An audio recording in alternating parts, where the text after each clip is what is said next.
the first sessions in their schools.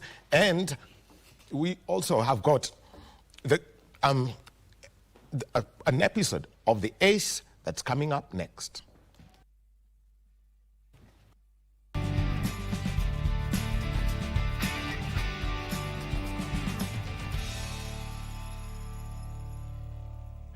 Come. Kenya in their changed green shirts for this one. Portugal in red. And the Kenyans have got a dance on already.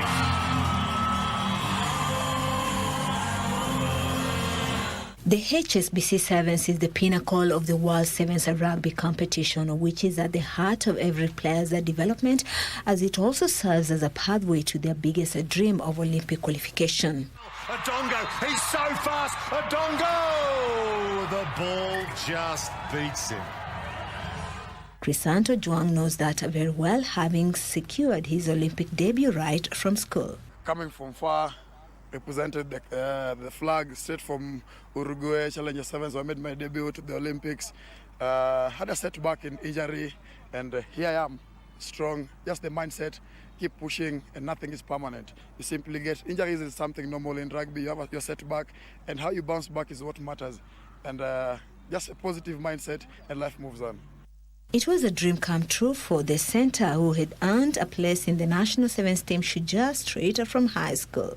Rugby was quite interesting. High school is all about getting meals, and as usual, you have to break the monotony of studies in high school. So you have to, if you're in any activity, there are a few instances you have to go out of school to go and play games. So with me, it was more of breaking the monotony. Just getting out of studies, have something else to do. So rugby gave me that platform, getting out of school.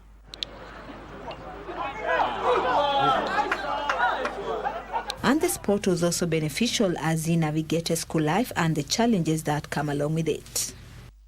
I started my rugby way back in Kakamega school. Funny story, I was a young fella who was actually, bullying was part of life in high school.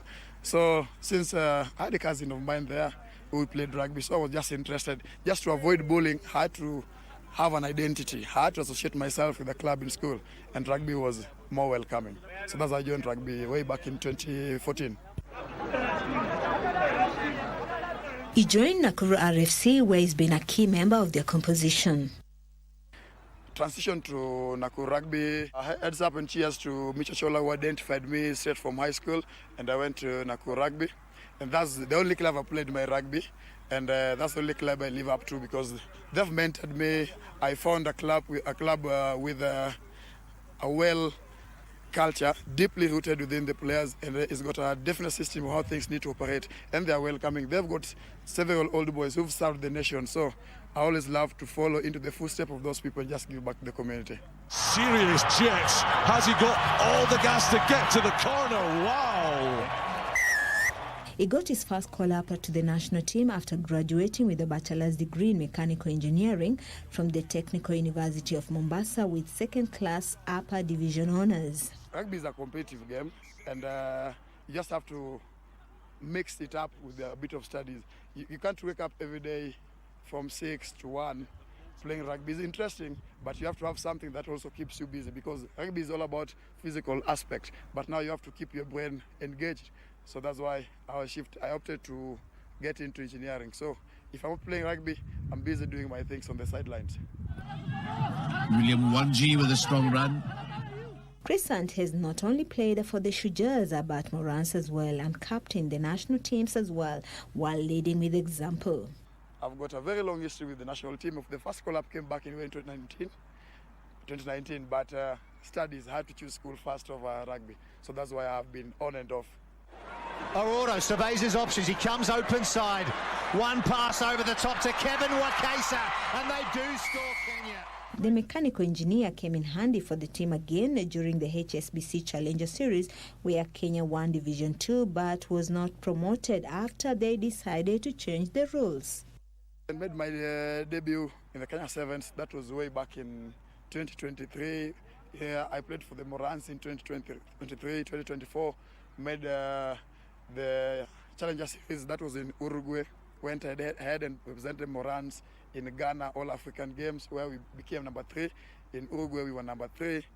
played in Germany with the Kenya national team, made it to the Olympics, and represented the nation in Dubai Sevens, where I got my injury.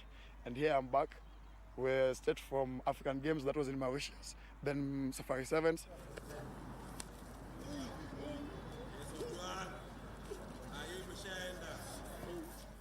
Anyway, what makes him stand out among the rest? I'm a very direct player. So that's my playing style. That's my identity. Everybody knows that. I'm a direct player. I've got so many issues in terms of my playing style, but that's what I am. You can't change how you play. So I'm very direct in my approach. That's why I play. And now what's left is for him to feature at the highest level of the World Rugby Sevens, the HSBC Sevens, the ultimate goal for all the players as they start at their quest in the Division 2 series with the opening legs in Nairobi. The ultimate level I've achieved so far is representing the nation in the Olympics.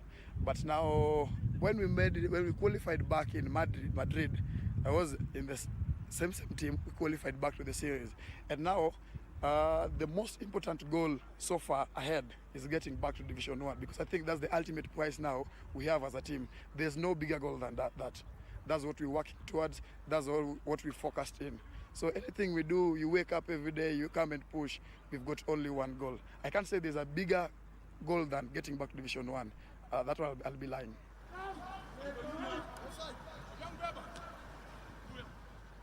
Chris Santo-Juan credits fans for their continued support, which has helped them soar to great heights, while calling on them to keep up the spirit.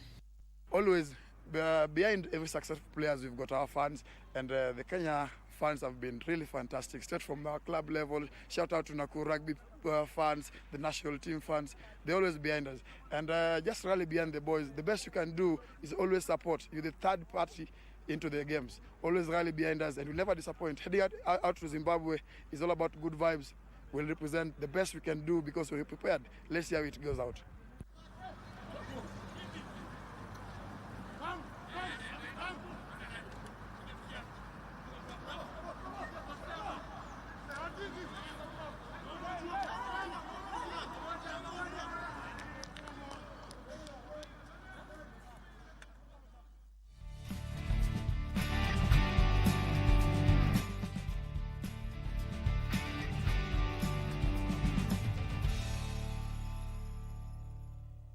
And welcome back to Sports Check on this Monday morning. Our sign language interpreter, this is going to be Lensa Odingo, bottom right of your screen. We're going to be having three conversations this morning. One is going to be at the tail end on the sidelines of the Africa Cup of Nations in Morocco. There's going to be a conference known as Game Time Africa. What's being done to ensure that sport is well taken care of, it is monetized, and becomes an economic factor. At the moment, for very many people on the continent, sport is a social factor. It is not fully considered an economic factor. It's something that if you say it's part of the economy of a country, it would be a very hard sell. I mean, you may have exceptions. For example, Kenya, if you talk about athletics, there's an economy around it. But for many other sports, not much. So how do you ensure that it continues to grow infrastructure and also the ecosystem around it? We're also going to be taking a look at the Africa Cup of Nations with Tiras Wayaki. But right now, let's talk about a sport. People at times have said belongs to the pub, but broke the internet in December. And Mogoma director, maybe if you could just give us a look at a darts board that I have with me here. Now, this product is made in Kenya. Kenya produces 85% of them. It's something that, is out there, and when it comes to the world, you'll hear it's darts boards, and this is one of those that the country produces. And it is because of these boards and also some of the inscriptions that you see there. We have been telling the story of two gentlemen, but last year one totally broke the internet, and people suddenly declared him a multi-millionaire, but for all the wrong reasons. On my far left, he was at the PDC World Darts Championships. David Munywa, Dr. welcome. Thank you so much, Wahome. Yes, and when we were here in October, and we would have, and we thought of saying, is this what you are expecting? Is that the same story you would have told me then? Yeah, of course, why not? That's his nickname. Why not? Yeah. But I mean, just this feeling, you know, after, you know, I'm sure once you were done with your game, the day you played, I think, was a day full of shocks at the Alexander Palace, at the Ali Pali. I mean, I looked at the highlights for the 4 matches, and it was all upsets. What was that whole feeling, you know, you got with that kind of crowd? Wow, very amazing. You know, we've never had such kind of tournament before, and it's a great honor to be representing Africa, representing my country on that stage. And also finding that kind of crowd and people, so, yeah, they are just after you. It was amazing. I find it one of the greatest feeling I got from that arena. Well, you've had it, and also next to him is Peter Washiori, the man they call the king. 11 months ago, he went on and finished second on his first tour outside Kenya, and that was at the Model Super Series. Washiori, karibu. Asante sana Wahome. And Washiori, by the way, the two of them, Mato Kiona hapa, once they get on to play darts, it becomes another story. But Washiori went down to South Africa last year. He qualified for the amateur, for the ADC, that's Global Championships. That was in Portsmouth. Pahali anajua kabisa. Washiori, kurudi pale kwa studios za Modus, una kucheza ADC, ilikuwaje kwako? Sababu sasa ilikuwa ni mara yako ya 4 kwa 5. Kweli mchezo ilikuwa sawa, lakini watu walikuwa wamejitahidi na walikuwa wamejitayarisha vilivyo. Sababu wale wazungu tunacheza nao au wanashindanga kwa board kila saa. Hiyo ndio kazi yao. So wanakuanga wamejitayarisha vizuri sana. Si kusema hatujajitayarisha vizuri, lakini waliweza kujitayarisha vizuri sana kutuliko. Sababu wako na hiyo nafasi yote ya kushinda kwa board. Ndio maana. Haya. Na jambo lingine ya kwamba wewe umekuwa umecheza. Wewe ndio kwanza ambaye tunaweza sema ya kwamba umecheza na ukaweka nchi hii. Watu wakaanza kuuliza na darts pale Kenya iko namna gani? Sio tu mambo yetu ya boards, lakini baada ya hizo safari umepika kule Modus. Mambo umekuwa wakiona ukicheza nao, kwa sababu ulicheza na Manpreet, ilikuwa pairs, na umecheza singles zako. Mambo tofauti ya vile watu wanaona wachezaji wa Kenya imekuwa namna gani? Kwa kweli Kenya kuna wachezaji wazuri sana na wachezaji wameamka. Tangu ile wakati nilienda kusimamia mara ya kwanza, wachezaji wameamka sana. Hata saa tukiweka game saa hizi nakwambia leo hii ikichezwa, unaweza kuta mmoja wetu hapa wengine atatoka mapema hata. Sababu wachezaji wameshika hiyo kitu sana na nguvu na wanafanya hiyo mazoezi sana. Hata wengine siku hizi wale wako stable financially, waendi kazi, wanapiga hiyo kitu. Yeah. And by the way, unajua nasema ya kwamba you have to, you know, for them it's a lot of part-time work. Now for you, you're a vet. Washiori, diverse usual. Yeah. Sindio, he's in the transport. Yeah? He's in the transportation business. So how is it that you keep sharp, Munywa, in this game? No, it's very challenging to combine both your work and also the sport. And this is now the time we just like we call upon assistance and sponsorship to maintain this our game and consistency, because that is what really matters. We cannot really be a good player and also be doing another things like me as a veterinarian. You know, it's also engaged manpower, and you're using your hand.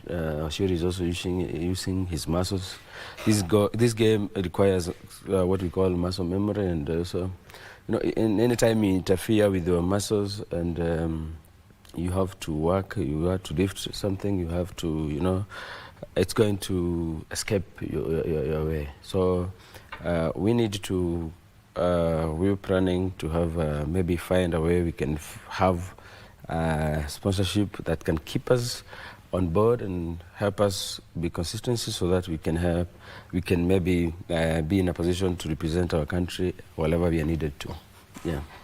Now, and you see, very interesting because he brings that about muscle memory, and we'll be coming in because we also have got, you know, us, the three darts here with us. Now, Washuri, ukiangalia vizuri sana because unaona video yako ambayo ilitengenezwa ukiongea kwamba wewe kwanza ulianza na pool na sasa ukakuja kwa mchezo. Hebu tuambie hiyo maneno yako kulenga shabaha vizuri because pia pool ni kulenga na sasa hii kuja kulenga. Hiyo tofauti na kubadilisha kutoka pool ndio ingie darts na ukaamua sasa ni darts. Nini ilifanya kubadilisha hivyo? Kwa kweli yenyewe nilikuwa nacheza pool. Lakini mahali nilikuwa nachezea nadhani hakukuwa na license. So kuna wiki moja nilishikwa kama mara 3 hivi ama 4. Just 1 week. Sasa mzazi alikuwa anapiga kelele sana. Mbona unashikwa? Yaani nashikwa leo jioni na wachiliwa, the following day tena nimeshikwa. I think hivyo ndivyo nituma, maybe nikachukia kidogo pool. Alafu sasa nikaangalia mahali naweza jitengenezea jioni, maybe masaa yangu ya jioni mahali nitatumia vizuri. Na ndio maana nikajoin sasa hiyo darts vizuri. Na hii sasa wakati ulijitengenezea, kwa sababu sasa najua ukienda UK mara ya kwanza kuna wale watu ambao walikuja wakakufadhili, lakini sasa kuendelea sasa ulikuwa unafanya aje ili uhakikishe ya kwamba mchezo umekuwa imara na uanze pia kushindana hapa Kenya? Cha muhimu hapo ni mazoezi tu peke yake. Sasa lazima uangalie tu nafasi masaa yenye unafanya kazi na ujaribu kuiba masaa hata kama ni moja, hata kama ni yako ya usiku. Ufanye mazoezi of which unafaa ufanye at least, wale professional wanafanya kutoka 6 hours to 7 daily. Kila siku. Yeah. Now, and you see that is and you see they are semi-professionals, but the competitions they are in do help them make money. Munyo, first of all, for you to travel, I know the local scenario, the local scene, the local dart community came together, and there is also the little story about that place in Kafati. The people who said, kijana wetu lazima afike kule. Just tell us about, the kind of support that they gave. Yeah, I really want to thank my that fraternity and also my friends. They really came in. Although the requirements, what we were needed, our budget was too high. We not been have made it to even raise that money. Even if we had a fundraising, we would not be in a position to make that equivalent money where we can say a player like me who is going to present Africa is comfortable or is okay to have been financed to go and play comfortably. We will not have reached that level, and also that's why we are requesting our local brands and business people to chip in so that we can support this game. We have good players who we can make them professional in very few days. And also, as we are here just to, ni game ilitupata. Sio sisi tulipata game. Ni game ilitupata because Washuri anasema we were going to pass time. We're going to pass time. You're just looking something that you can do because, Kenya unajua venye tuko sahi. People might come from work in the evening and then you're like, what do I do? Okay, I cannot go and sleep. So pale jioni mahali unaenda kutulia na marafiki zako, you still are not comfortable because, you don't even have money to spend. You still not even having money, you still think like, me as a vet, you need to keep your reputation as much as you can. You don't have even to drink because tomorrow you're going to work. So I find something I do. I used to play pool as well. So and then later I find I was introduced to darts by a friend of mine, and then I started playing that. I just find it it's something, it's just like a therapy. You are praying, then a lot of things, just ideas, and you making your mind, you also, it's a sport. You're making yourself maybe better to reason out and to move on with your life. Yeah. And because when you talk about that, and the Kafati people, Kwanza washukuru. Because those guys came. Thank you. So, I start with my my good sponsor, Mr. Kamau, John Kamau, the owner of Aduta Villa. He has just been very supportive. This journey has not been for just during this time I'm going to UK. It's been a long journey. I've been traveling in East Africa countries, and this Mr. Kamau and my good friends of Kabata has been helping a lot. And when I really called upon them, they came in. We had a function. We had also a tournament. We find how we would maybe make our journey easier. And they really came in, and I was very happy about them. Then yesterday we had another function there, the same place, and also they came, and I'm very grateful. It was very successful, and I'm hoping the joy and the love we've connected is going now to be great, and it is going to be meant by this sport. We are here to talk about that. Yeah. Alright. Washiri, kuna jambo moja ambalo kwa mchezo huu, kwa sababu wewe ulienda ukacheza kule, kwa hivyo ni jambo umekuwa ukiongea juu ya unaongea juu ya psychological preparation, because wakati najua ulicheza usiku mara ya kwanza na kule Portsmouth, because pia tutaongea juu ya the economics of that, because hiyo ni maneno ingine. Si mnakuona unacheza Monday, mko peke yenu, kidogo Thursday usiku kuna crowd. Hebu tueleze wakati ulicheza kwenye pahali tu, yule mtu ambaye unasikia ni huyo referee, kidogo kuna watu wanapiga makofi nyuma yako. Okay, fine. Ile roji na tunachezeanga pale Modas. From Monday to Friday akuangi na spectators. Wanapeanga spectators siku moja ni ya Saturdays. Lazima kuna finali inachezwa Saturdays. Yes. Sababu mnapigana whole the week. Sasa Saturdays ndio mnachezanga final. Na hiyo final ndio watu wanaruhusu, ndio watu wakuje washangilie. Yeah. Na wakati umecheza hizo siku 5, kwa sababu ulicheza finali wakati ulienda mara ya kwanza ukamaliza katika nafasi ya pili, hiyo kelele ambayo ulisikia na hiyo atmosphere kubadilika, ulijifunza aje ndio kwa mchezo? Makelele ipo, sababu hata hapa mahali tunachezanga kunakuwa na makelele zaidi. Pale kuna makelele, lakini sasa makosa ya wale wanakuitanga jina hata saa zile unacheza. Hapa ukiitwa jina hata unasimamanga, tunasema kubuy time, wananyamaza unacheza. So kuna tofauti kubwa sana. Hapa kwetu saa zile unacheza wananyamaza, saa zile kule wanacheza unacheza ndio wanakuita. So hizo ni vitu mbili tofauti sana. Kwani hapa ni watu wa tennis wanaenanga kuona ni hao tu that. Saa zile hapa tunacheza, hapa venye tumezoea, unajua hatujazoea kuenda huko. Hapa tukicheza, mtu akikuita saa zile unacheza, unasimamanga, ananyamaza, unaendelea. Sasa pale ni tofauti. Saa zile unacheza, hiyo ndio wako na nafasi mwafaka kabisa wako kuita. Oh, those are things I see in golf and tennis, where somebody is playing, you keep quiet. See, in watu wa football, makelele. But what was it like for you, with all that noise at the Ali Pali? Because because I know you also had that. I know you, even before you got on, you could see that there was some buzz around it. Yeah. For me, I think that was a dream come true. Of course, I really wanted to be in that arena, and I didn't expect it would be that loud. I didn't expect it would be that noisy, and I've never played anywhere and my name is mentioned behind me, and all a song is just learning and it's all about me. So of course I lost. You can check on my first few games. I could not. I was just trying to figure out, to find my game, to concentrate, and I think that moment I learned a lot, that this sport is loved and people are willing to watch and to have that excitement.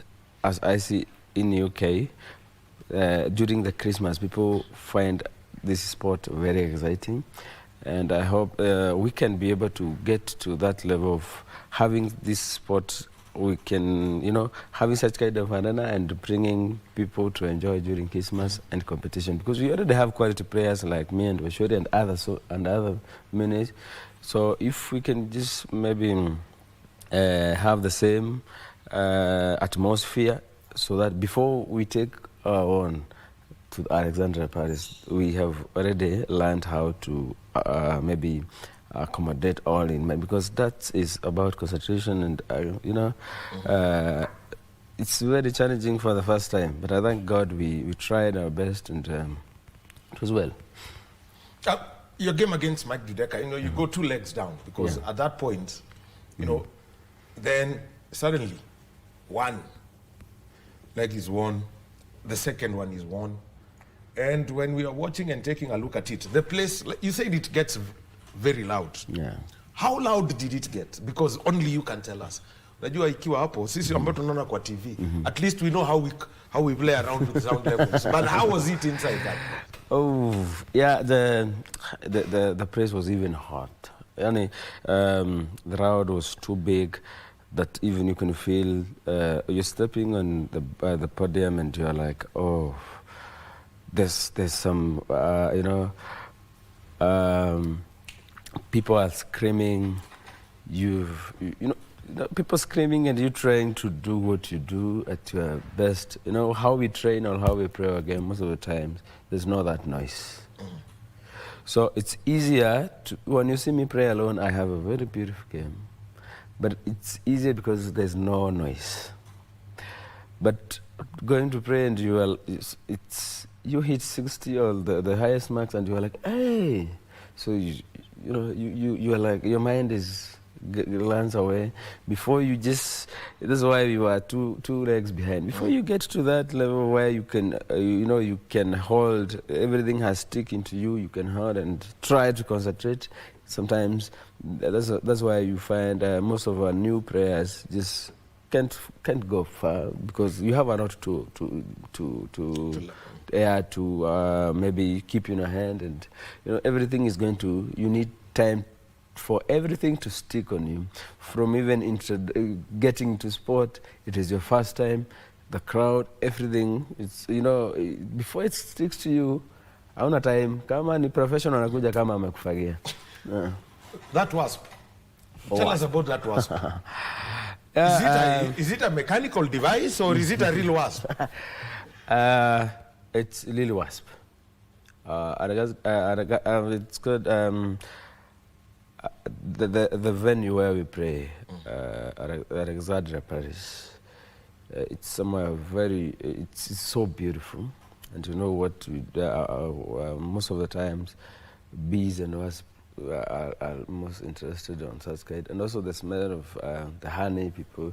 So they are usually wasps most of the time. And before we even went there, we had other cases of other players being maybe attacked by a wasp.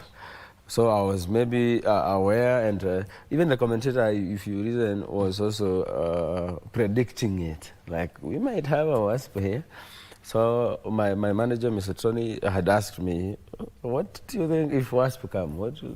So I was aware, and it was a big deal for me, because already I had a lot to handle in my head. So even when it came, maybe I think we just, although it sting me, it just appeared in my, it's good that it didn't sting on my face. I just hold it, and maybe I took it in my pocket, and I continued. I think it didn't interfere much with my game. Yeah. All right. Now, here's something about these championships. I think I was speaking with Washuri, and I would like Washuri to tell us, because how serious is that in the UK?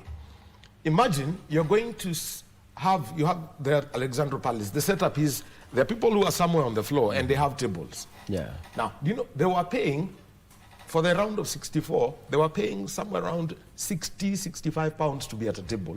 And you're paying, yes, you're shocked. No, I'm not. Maybe the money that you said is even lower.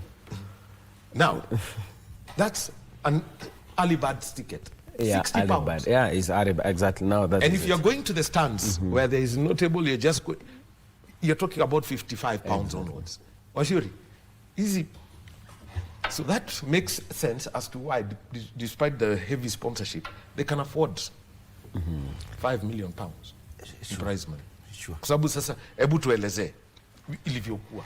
Kwa sababu sasa wewe, Na Munywa mlikuwa mnaingia, nyinyi shida hamkuwa na shida kuingia pale, lakini kwa wale ambao walikuwa nawazunguka, actually pale Uingereza wamechukua mchezo wa darts kama yani wanatambua mchezo hiyo, na football ndio wanatambua zaidi. Hakuna mchezo mwingine wanatambua sana.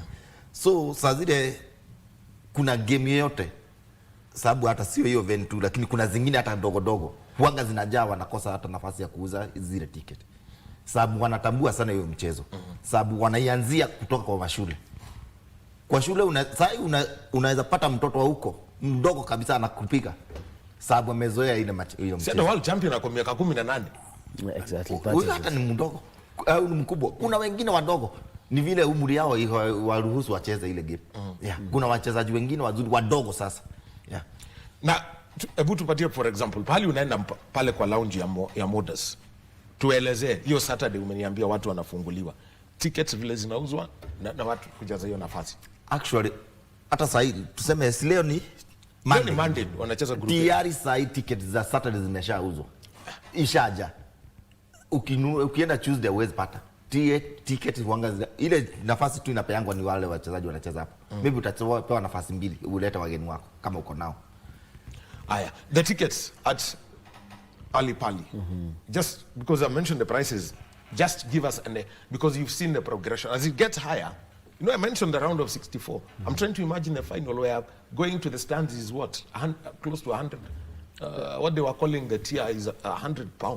Yeah, like in my first round, we didn't have a lot of people from maybe in diaspora coming in, because they even did aware, they were not aware we are going there. So in the second round, people were aware and they chip in, and the prices were very high. We were charged £150 each player, each person to go and just watch. And we didn't even, we really even prayed a lot, we really even sought them just to allow our Kenyan people to come and watch, because it was full. It was very full. The tickets were sold. And you know, that is helping them to, as you said, to maybe sponsor their prayers, and also can find easy sponsorship, because people love that sport, and I think we can do the same here, because I think there are a lot of people who love that, but they even watching, when you know the atmosphere, the sportsmanship that is there, that economically is very helpful in UK, and they really have, it's easier for them maybe to arrange such kind of a tournament, and to give, to award to a player £1 million.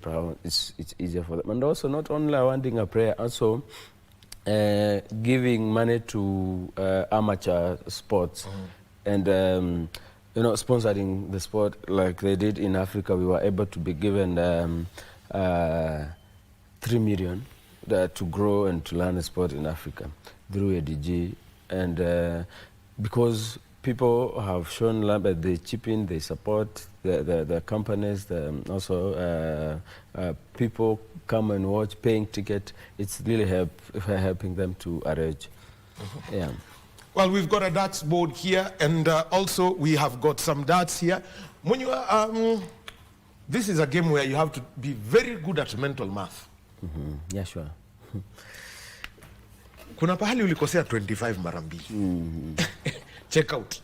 Yeah, check out. Basically, ukienda kumaliza, just and we'll go, just, you know, if you just give us a whole idea as to how you are supposed to quickly read this board. Yeah, as it is right now here, this is how it usually be. We have. Okay, let me just. I can hold it. Yes, you can hold. I can hold it. Most it's usually like this. 20 is usually on top. This is how it should be, and mostly to calculate, you usually have a number 501. 501. Now you need to hit the highest marks to reduce from 501. Whoever maybe can finish 501 first, that is game shot. So most of the marks are usually in top numbers from 20 and 19, 18, as much as you can be able to hit. Now this is usually where we have many marks. It starts here on the top. This is double. If it is 20, double 20, this is now is 40. 40. We have single, this is single, this is 20, 20, and then this is triple. That's why you find most of the players pray here. This is triple, so now this is the 60. I think this is the highest point. And if you can be able to hit here with the 3 arrows, you have the highest mark, that is 180. Then we have the same thing with the rest of the numbers. This is usually, now we have 50 and 25 at the middle. So most of the people think that we hit in the middle most of the time, but we have other like 19, like 20, 19, 18, we have other big numbers apart from the bullseye. Bullseye is usually 50. So, but the rule of the game is that you must finish with the double. The outer line, you must finish the double, and now this is where now is usually the most challenging, because to hit the double,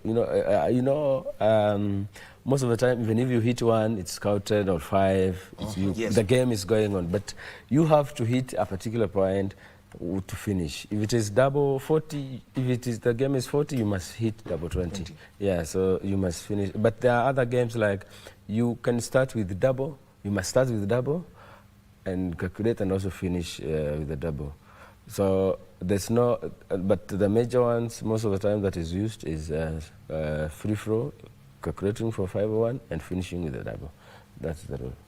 And the highest checkout would be what? It's usually 170, so you do the triple, it's triple 20 bullseye. Yeah, bullseye, that's the highest. It's called big fish. Yeah. We have several big numbers. You can from 160, 161, 167, and 170. Yeah, because you need to hit most of the triples and finish. Yeah. Well, very well. Now we'll engage your muscle memory. Yeah. So now, you can put unaweza body chins. Yeah. So you can pick the darts so that people understand wakati unarusha and why that muscle memory is very important. Actually, most of the players, professional players, use their muscle memory because that's what I said, to combine the atmosphere of the sport, and also, you don't have to rely on the accuracy on your mind most of the times. You need to trust your hand, and that is why you need to train. And you don't have to rely on aiming. If you rely on aiming, you lose. So you need to rely on your muscle memory, and that's why most of these people, those of young kids who play from their youth, since they're small kids, they have to. It gets easier for them. Like Lukritla is just turning 19, and he started being a professional when he was even before he turned 18. Because he has been praying since he was a kid. Now he's, being a kid throwing darts has to use a lot of energy. It's not like growing up. Like me when I was starting, I find that's very light. So I just have to throw. But a kid they need to have the right throw, like 4 throw, because they need to use their muscles. So starting praying as a kid is easier to learn and also to have those muscle memory than throwing when you're an adult. But also there are people who learn to throw, because the right throw of that is combining the 4 throw. You finish the throw. So that is easier. You can remember. That's why sometimes even if you have a lot of things to think about, you can rely on your muscle memory to continue with the game. Yeah. Washuri, the final, tuseme tu ilikuwa ni Gen Z. Yeah. Ndio walikuwa pale kwa hiyo final. Encouraging people. Hata kuambia mashule weka dartboard. Wale watoto wako kule wacheze. Kwa sababu sasa ubaya huu mchezo na huo mwingine pool nasemekana ni watu wa kwenda kupiga vitu. Of which ni okay. Hii mchezo na ile kitu ya muhimu by the way, ukiwa pale hakuna kitu, ile kitu unaweka hapo ni maji tu. Ni maji. So hii mchezo ni ilitoka, hii kitambo ndio ilikuwa ya pombe. Ilitoka kwa huko kwa pombe. Sababu siku hizi hata hapa Kenya inachezwa holo, hakuna pombe. Sababu wanaangalia wamama wanacheza, kuna wamama wazuri pia hapa Kenya wanacheza. Kuna watoto wanakuja. Na yenyewe huwezi peleka mtoto mahali kuna pombe. So hata kama kuna wale watatumia, inatengwa huko kando bahari sana. Sababu tunataka kurudisha hii mchezo iwe mchezo inaheshimika pia. Yeah. Na kuongea kwa watu, kwa sababu hili pengine lazima waende wanunue ile board ambayo models wanatumia ama alipali wanatumia, na hizi vitu zinatengenezewa hapa kwetu. Actually hizi vitu zinatengenezwa hapa na si expensive sana, sababu kuna darts aina mingi. Si expensive. Unaweza anzia na hiyo pesa kidogo, ukiona kabisa unaelewa, unaweza enda au upgrade uende kwa hiyo nyingine. Yeah. Aya, na tofauti hizi board, kwa sababu kama ile unachezea kule na zingine pengine hapa, unajua imechezewa mpaka imeanza kuchanika hivi. Sasa tuambie vile board inafaa kuwa na mtu kuimaintain ili ukirusha mishale inaingia vizuri. Okay, kama saa hii board hii sasa ndio professional wanachezea hii. Hii ndio hata inachezwa huko Modius, ndio hii sasa. Hata Aripare ndio hii. Winmau wako na board mzuri sana, pia kuna watu wengine, lakini Winmau ndio wako hapa kwetu na ndio wako na hizo board mzuri. Yeah. Kwa hivyo uzito wake, kwa sababu hata ukishika hivi unasikia niko na uzito. Ni kazito, si ati ni rahisi, ni mzito. Nayo dart kuingia haina tofauti sana sababu, lakini kuna wale wanapiga na nguvu, kuna wale wanarusha tu polepole softly. Yeah. So kuna depend na venye unarusha. Si ati kupiga na nguvu inaweza isha haraka, hapana. Yeah. Very well. Na tukienda kumalizia sasa, Monywa. Focus yako ya huu mwaka. Najua kalenda ya Kenya iko. Kuna events ambazo zitakuja, najua Masters zitakuja tena, lakini kuna local circuit. Yeah. Na pengine nafasi pia unaweza kuwa umepata nafasi uende ukacheze na kule Modu Sportsmith. Tunatarajia wame mention, we usually have national tournaments that goes around, and we are hoping, and this is just, I'm going to challenge when I'm here, this good media KBC used to air that in early 80s. Actually, yeah, late 80s, early 90s, the festival of darts. Yeah, you used to air, and most of the people that are playing that adults right now, they are saying the only way that they play that's because they used to see it, they used to love it, they used to love it that time, and that's why even now they pray. There are some people like us, so we just don't know from the beginning what it was, what it is.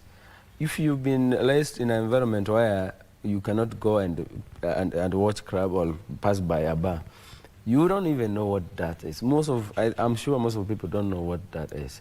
But this, as we said earlier, in UK, is in the other countries like America, is well recognized because their media, most of the time, this is the thing, is aired. And most of the people and family love watching. And it's economically is going to help us a lot to unite our people and also to grow the sport. And if we join hands, we don't need to go to those tournaments in UK, in America, we can have our own sport here that is amazing. It's helped us to grow. As you look at the darts themselves, they are made here by Winmau. We have the best, what are they called? Sawyers. It is sisals. Yeah, we have the best sisal. Yeah. We have the best sisal for darts.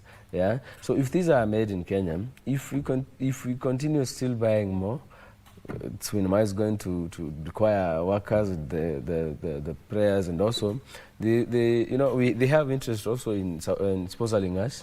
So that means it's going to get easier and easier for our economy and for our country and for our people to be able to have a sport that they can rely on. So I'm not living here, Wahome, without maybe promising you're going to do something about airling, the sport that we are going to be having. And also, we are going to help you on how easy it is to air darts. As you can watch, you can see, it's easier people to enjoy back at home to watch. And we have good players. Challenge imekuja, hiyo tumekubali. And by the way, on that note, Okay. a good friend of mine, washiri anamjua, he's called John Munyui. Msalimie. Oh, yeah. He's a product of that program you're talking about. Wow. John Munyui played, was a young man then. Alikuwa kijana during the Festival of Darts. And also Mr. and Mrs. Nkirigasha. Yeah. One Kenyan ambaye, he had, how many? Alikuwa amepiga 180 ngapi? I think 18. Yeah, Munyui is still he still there. plays, and he's a good. We call him General because he's a good role model. Most of the people who knows Munyui, he's been very inspiring, and I think we have a lot of things to do. If like now we had Munyui, like now we have Munyua. So you say if there'll be another Munyua in maybe 10 years to come, let it be like they are good. They have been watching and they know. It's not like us who have just come from darkness. Like it was a sport, just a therapy sport. It was not just a professional. It was ile ya kwenda kujibamba. Unajua saa hii mambo ni mengi. Economy haiendi vizuri. And this is now I'm going to urge my, my people. This sport like this, even the pool, can help, to relax your mind. You don't have to use drugs. You don't have to drink a lot of alcohol. You just need something that, your mind is active. Your body is also doing something. Even, pool, going around pool, it's not easy. Even going around the darts place, you keeping your body fit and your mind, because you need to create and to concentrate. And it keeps you very sharp. Yeah, in the near future, you're going to have good people and people we can rely on thoughts and also in so many things, because we have raised them through the sport of darts or these games that are considered of bar. Oh. Yeah. All right. Washuri, patia closing words. Watu ndio wajue huu mchezo. Kwa sababu nakumbuka mara kwanza ulikuja, I think there is one gentleman alikuja hivi, he had to stop you. Washuri, well done. Hivyo tu. Okay, hii mchezo imeinuka na tunatumai itainuka zaidi, sababu hata mashule kuna zingine zimeanzia kusema zitaweka, of which ni mzuri sana waweke. Na the good thing ni tumefunguliwa access zingine. Venye Munyu alishinda, sasa World Cup Kenya tutakuwa tukipeleka mchezaji kutoka Kenya. Maybe kutoka Kenya, Tanzania na Uganda tutacompete hiyo slot moja. Lakini pia kuna zingine na Ocheng. I think haitaenda naye, lakini haitaenda. Hiyo tuna promise tutakava tu jina ya Kenya. Vilivyo yeye. It depends tutaprepare aje. Yeah. So tutakuwa tumeprepare kama I think mwezi wa 4 ama wa 5 kuna pia inafaa kuendwa modules tena. Na pia hata zimefunguka by the way, sababu hata US wamesema watatuita. So kunafunguka. Yeah. Aya. Mchezo unawiri. That is the man we call the king, Peter Washiori, and also, why not, David Munyua. Thank you very much, David Munyua, the man who broke the internet in December. Kenyans, you declared him a multimillionaire, but yeah, you need to correct that. He had not become a world champion. Yeah. He was in the world championship, round of 64, round of year 60. I mean, he went from, played against 128 and went to the play against another 64. So it was elimination. Watu wakikatwa by half. So wale walienda kusema ati sijui akona pesa ambayo inaweza nunua nyumba town, katikati mulikosea. Hakuna kitu kama hiyo. So when you see him, don't think he's a very rich man. Hasimami MCA. Thank you. Thank you very much, gentlemen. So we'll be taking a short break. And when we come back, Tiras Wayaki is going to be with us. We're going to be talking the African Cup of Nations.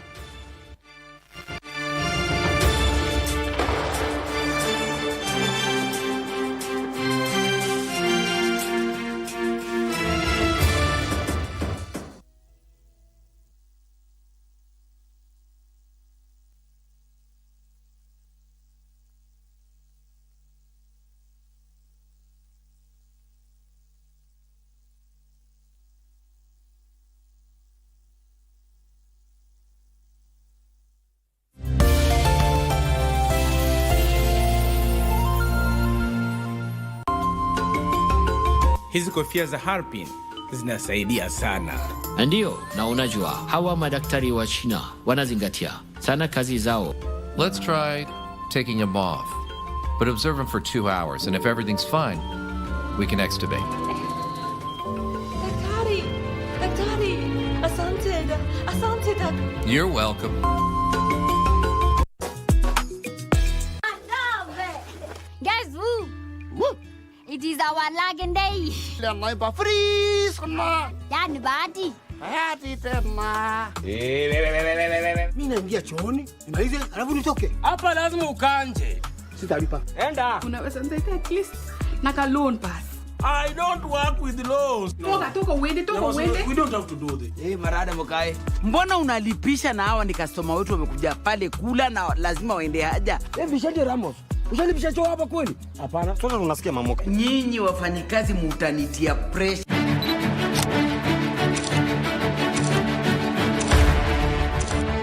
Habari muhimu ni zile zinazoathiri maisha yako, na zinapojiri tuko hapo. Tunakuletea habari zinazojiri nchini na kimataifa. Hakuna kabila ambayo iko hapa Kenya kwa malipo ya mwingine. Mambo ya matibabu isiwe starehe ya watu wadosi. Tunakufahamisha kila wakati ili uwe tayari kwa yajayo. We will also be designating the cartels as foreign terrorist organizations. Katika ulimwengu unaosonga kwa kasi, usahihi wa habari ni muhimu. The only thing that has changed, Senator Khalwale, is that you are defending the indefensible. If you allow me as a bullfighter, I'll fix him here and now and it will be sorted out. You were doing very well until you brought out your character of bullfighting. Tunakupa habari sahihi na zisizoegemea upande wowote. Pindi tu walioteuliwa wataidhinishwa na bunge la kitaifa. Na ni hapa ndipo Darubini, kila siku ya Jumatatu na Jumanne saa 1 jioni.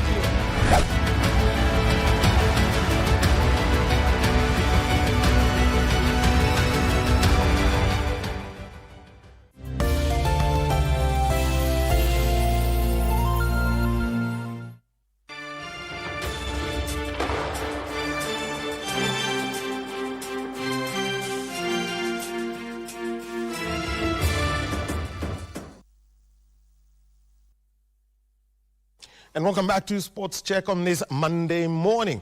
Before we get into our next conversation, let's move over to Nyeri County, where President William Ruto is overseeing the startup capital disbursement through the Nyota program in Nyeri County. The president is current.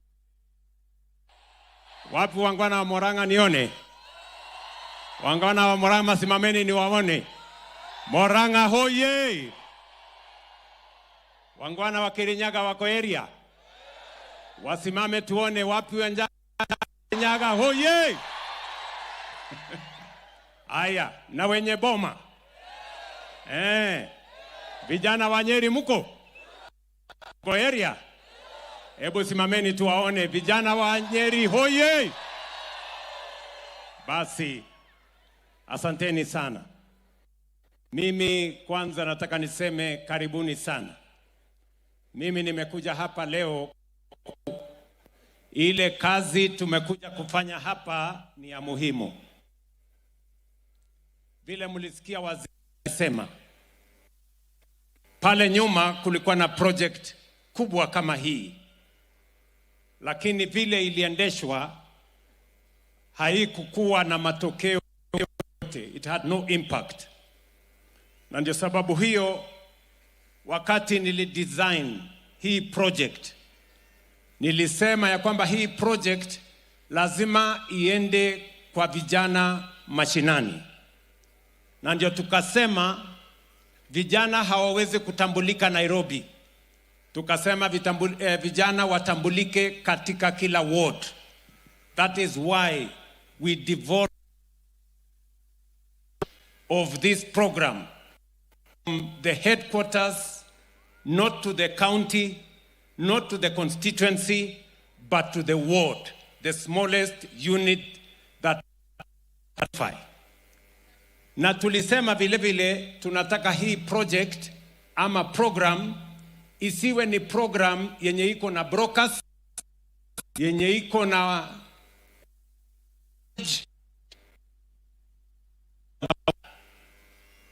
na ndio tukasema those who are going to be beneficiaries of this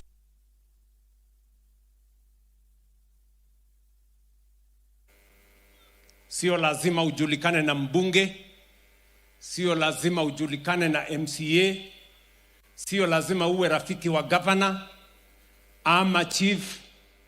Kila mmoja wenu amefika hapa kwa sababu ya kujituma. Hongana ndiye akuja hapa. Mimi nataka nijue kama kuna mtu alikuambia nipatie pesa fulani so that you can be part of this program. I want you to raise your hand because I want family decisively with anybody mwenye yako hapa ati alilipana. We say parent, and it must be accountable and it must have integrity. Mimi nataka niwapongeze each and every person seated here. Wewe mwenyewe wakati uliona hiyo program ulitumia simu yako ukatumana, ukafuata maagizo, ukaenda kwa training, ukaambiwa ukuje Kabiroine, leo umeketi Kabiroine. Ni kweli ama si kweli? Mimi nataka niwaulize hapa alisaidiwa na chief? Kuna mtu hapa alisaidiwa na mheshimiwa? Kuna mtu hapa alisaidiwa? Si kila mtu alijituma? Wewe mwenyewe ulichukua simu yako uka-apply, ukaenda ukapata maagizo, ukaenda the next namna hiyo na umefika hapa leo. Mimi nataka niwaambie kwa sababu ya that is why we are here today. Na mtatoka hapa hivyo. Ninyi mnanielewa? And let me tell you the background, because mimi nimekuja hapa kwa sababu nimekosa kazi. I have a lot to do. But this is very important. Kwa sababu Kenya hii kwenda mbele, we must position the place of young people in our nation if we are to tap into their talent, their knowledge, their expertise in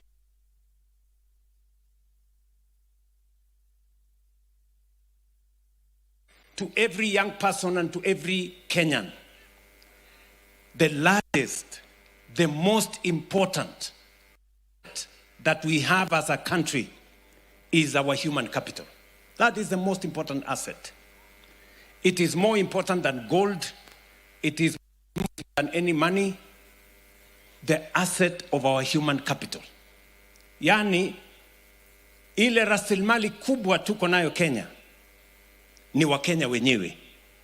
Na ndio sababu hiyo nimesema, because the largest asset we have, the most precious resource we have is the young people, is the people of Kenya. Invest in them. Na ndio sababu mnaona from school, when I was elected president, we had many challenges on matters to do with education. KBC was a problem. Teachers, we had a shortage of 116,000 teachers. We had a deficit of classrooms. Stakeholders did not know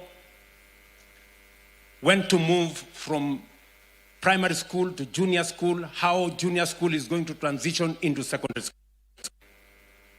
And that is why I took it upon myself that we are going to reform the education sector. Leo, mimi nasimama mbele yenu hapa kuambia, we have concrete, transformational steps in reforming our education sector. Ile CBC ambayo ilikuwa na changamoto mingi, umeirekebisha, tumeinyorosha. Sasa wazazi, walimu and other stakeholders wanajua tukitoka primary school tunaenda JSS, tukitoka JSS tunaenda secondary school, na hiyo taratibu we presided over the transition from primary to junior school, and this year, this January, we are presiding over the transition from junior school to the first cohort of senior school or secondary school, grade 10. We have enhanced the money for our education from 500 billion shillings to 702 billion shillings this year, because education is important. It is the single biggest empowerment we can give to the young people of our nation. We have hired by this January 100,000 teachers. This January alone, in fact, last week and this week, we've hired 24,000 teachers to go to our classes. Why? Because education is important. Because we must equip the young people of our nation with knowledge for them to make a useful contribution to our nation going into the future. We have reformed the issues of funding for our TVETs and our universities. Today, we have a student-centered funding model that makes sure that we treat every student depending on merit and depending on their ability and the ability of their parents to pay or not to pay. So tumefanya hiyo mambo yote, tunataka vijana wa Kenya wapate empowerment, elimu, wawe na skills, talanta zao tujue, ndio waweze kuchangia katika kupeleka taifa letu la Kenya mbele. Lakini tukishafanya masomo, pia we must have a plan beyond.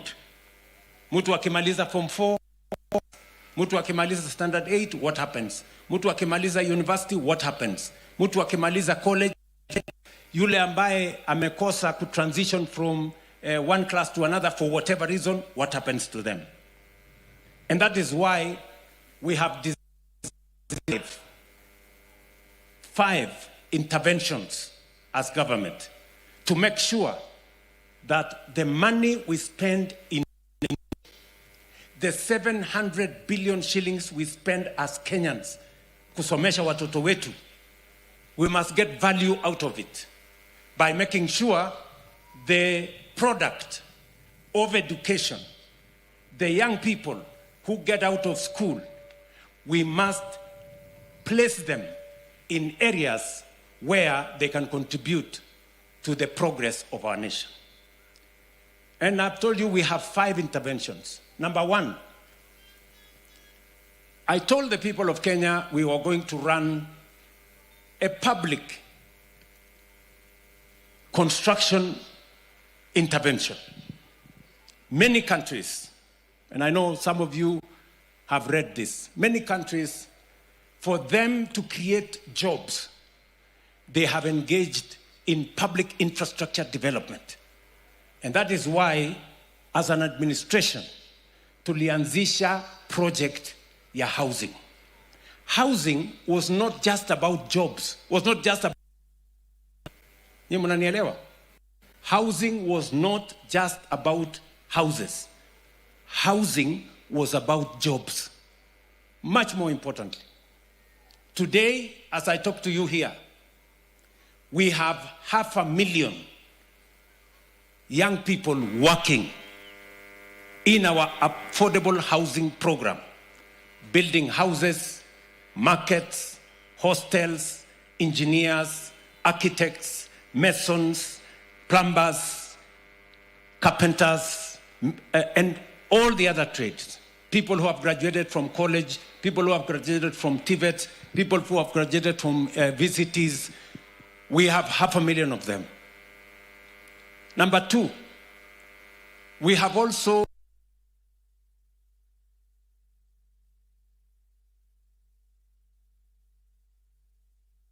here.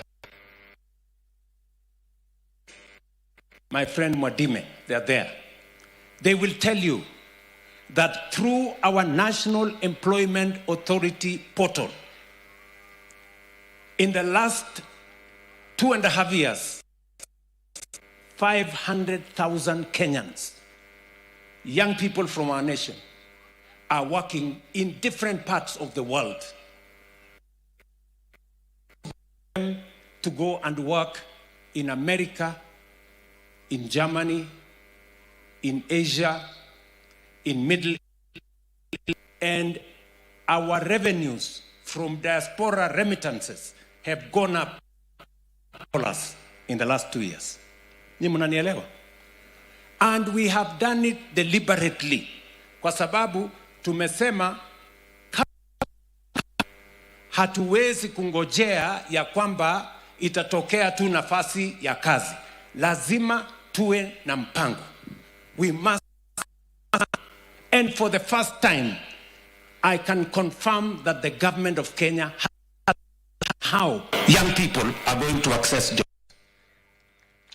Intervention number 3, which we have done. Number 3, making sure that our digital infrastructure,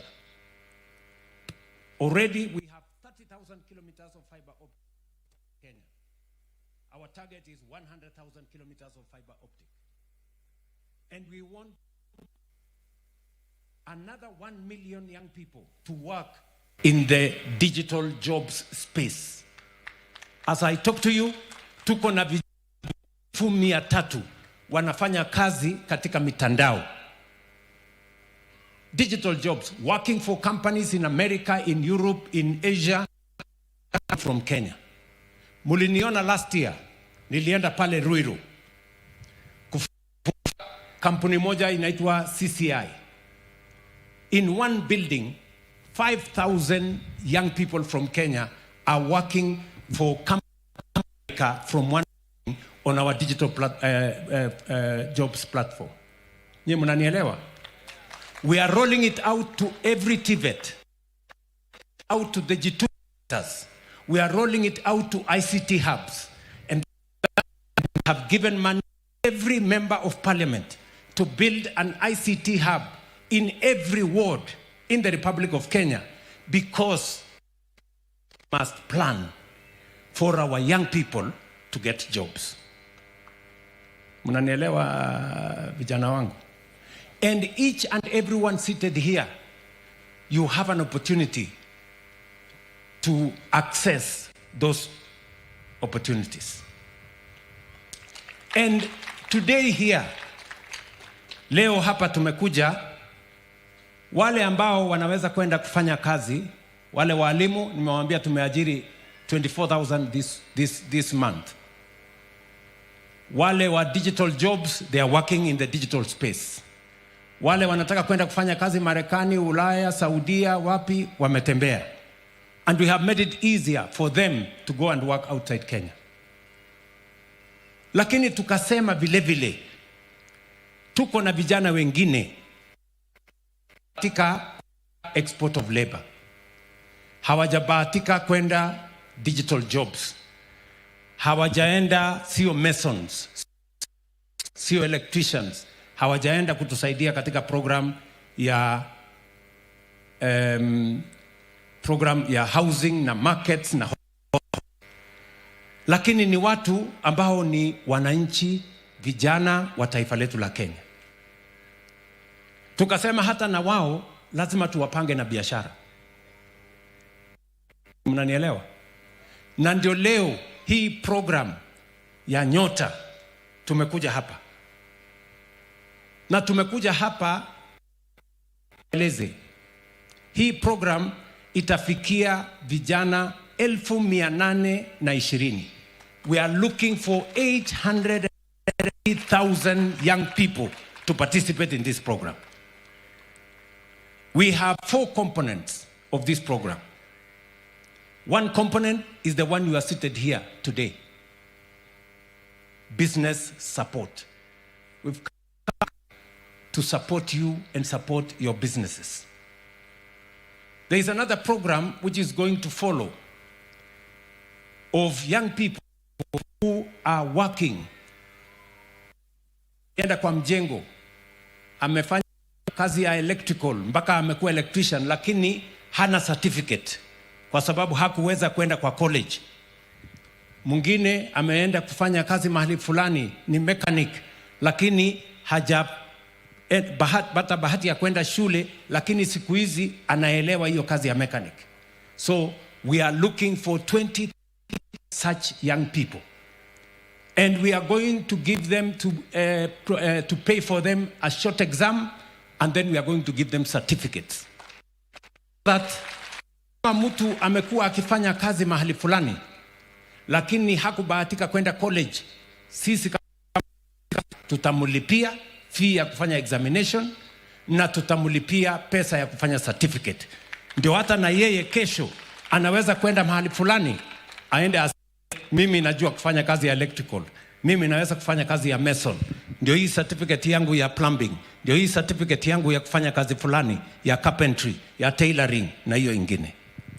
Mimi nataka niwaulize vijana, if you have, kama mko na marafiki, kama mko na majirani, kama mko na watu ambao your compatriots ambao unawajua wako katika hiyo sekta, waambie waende kwa 254, naitwa star 254 hash, watembee kwa nyota, wajisajili. They don't need any connection, they don't need any patronage. We will identify and we will sort them out. Mnanielewa? The third component of this program, kuna vijana wengi, and I'm saying this so that you can help me. Nataka munisaidie tufikishe hiyo program kwa wenzenu wengine. Tuko na component nyingine. We are looking for 90,000 young people ambao hawajawahi kwenda college. Mtu alimaliza standard 8, hakubahatika kusonga mbele. Alimaliza form 1, form 2, form 3, form 4, hakuenda kufanya course mahali popote, na hana njia yeyote. We want those people, kama mnawajua na kama wananisikiza everywhere they are, we are looking for 90,000 young people who have no skill, who have not gone to any college, hata pengine hawakutosha. We want them kwa sababu tunataka kuwalipia pesa ya kwenda kufanya course yenye wanataka. Kama unataka course ya hairdressing, kama unataka ya tailoring, kama unataka ya mechanic, kama unataka ya plumbing, kama electrician, we have identified mastercrafts around Kenya. Sisi number 1, tutakulipia mahali utatrain. Number 2, tutakupatia pesa 6 every month kuhakikisha ya kwamba uko na pesa ya kwenda shuleni na kurudi nyumbani. Nyinyi mnanielewa? Nyinyi mnanielewa? Na hiyo pesa tunakupatia si ya kulipa fare hii ingine, hapana, ya kulipa fare ya kwenda shule na kurudi nyumbani. Mnajua fare ni nyingi. Tunaelewana? So we are looking for 90,000 young people. Na wakiongezeka kuliko 90,000, we're going to sort them out. Kwa sababu kila mmoja wetu, we want to support as many young people as possible. Tulikubaliana pale nyuma, kazi ni kazi. Wale ambao wanaweza kwenda export of labor, waende wafanye kazi ng'ambo, ni kazi. Wale wanaweza kwenda katika affordable housing na markets na hostels, ni kazi. Wale wanaweza kwenda kwa digital jobs, wafanye kazi katika mitandao, BPO, business process outsourcing. Wanaoweza kufanya kazi kwa ICT hub, wale wanaoweza kufanya kazi katika jitume la kazi. Na vile vile nyinyi mlio hapa, biashara yako, hiyo biashara ni kazi ama si kazi? Si unaamka asubuhi unaenda kujituma? So this is the plan. Nataka niwaeleze vijana wangu, this is deliberate. Unajua saa zingine unaweza kusema watu waende wapatiwe msaada, lakini unaambiwa pesa ya walipatianwa lakini hawajulikani ni kina nani. Leo tuko hapa, tuangaliane macho kwa macho, na tunataka mkitoka hapa mimi nitajua ya kwamba kuna vijana wa kutoka Nyeri, wa kutoka Nyandarua, wa kutoka Kirinyaga, wa kutoka Murang'a wamerudi nyumbani na pesa yao.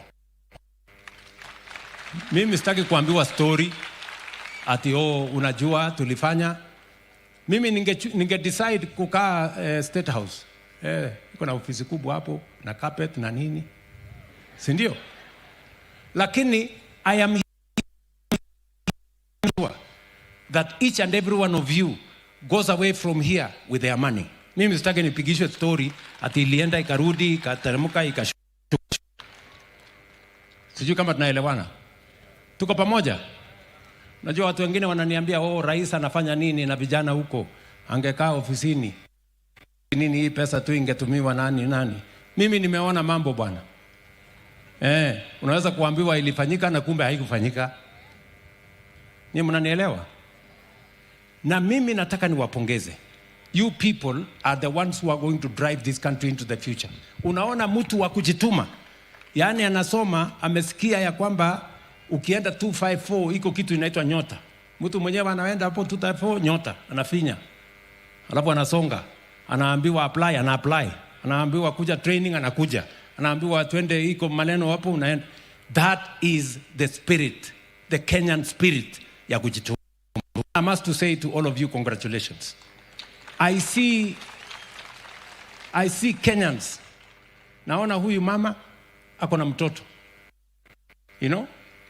Hajasema mimi niko na mtoto nisiende. Alikuwa na mtoto, akabeba mtoto wake akaenda training. Amechukua mtoto wake amekuja hapa. Si ni kujituma? Naona mama mwingine hapa kwa sawa, anangojea. Miezi 2-3 hivi atakuwa na mtoto, lakini amesema hata kama ni hiyo ni kujituma ama si kujituma, my friends? Si ni kujituma? Yes, that is the spirit. Na hatujakuja hapa leo hapa, tumekuja hapa leo kujipanga mambo ya biashara. Mambo ya siasa iko na siku yake bwana, ama namna gani? Na mambo ya siasa ama namna gani? Yes, kila mtu atajipanga na siku ya siasa. Nyinyi mliambiwa ya kwamba ili uapply nyota lazima uwe ni wa chama fulani? Mliambiwa lazima nyinyi ni watu wa kundi fulani ama jamii fulani? Si kila mtu apply. Hakuna kusemekana wewe ni wa dini gani, hakuna kusemekana wewe ni wa chama gani, haijasemekana wewe ni wa gani, semekana wewe ni wa 1 term ama 2 term ama long no term. Kila mtu amekuja hapa kwa sababu ya mambo ya biashara.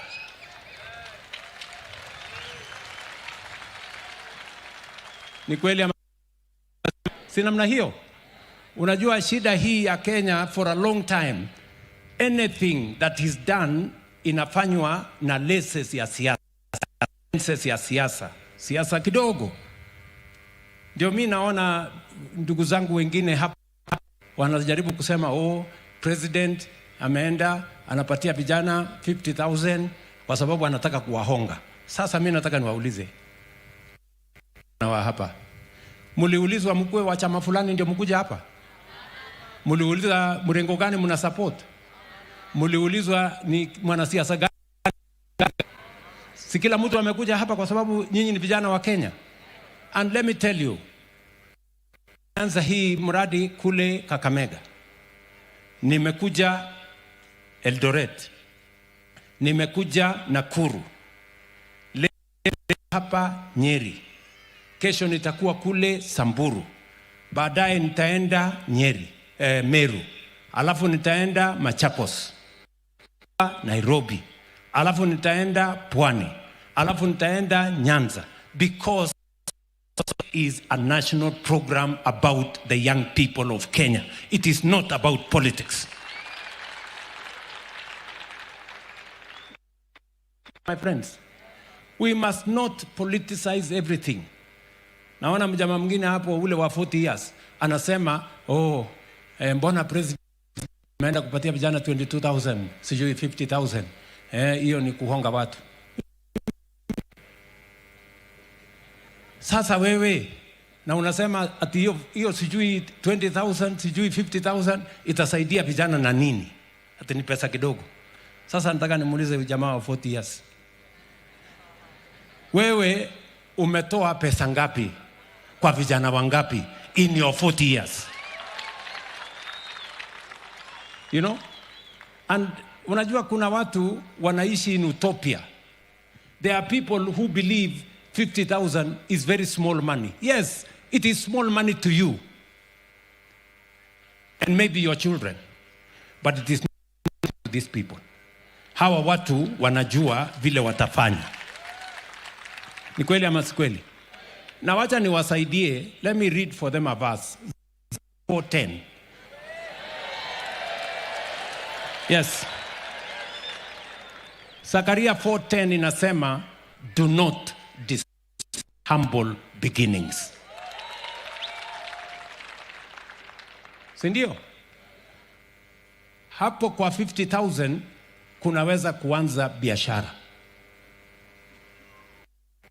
ambayo unadharau 50,000 kwa sababu ya siasa duni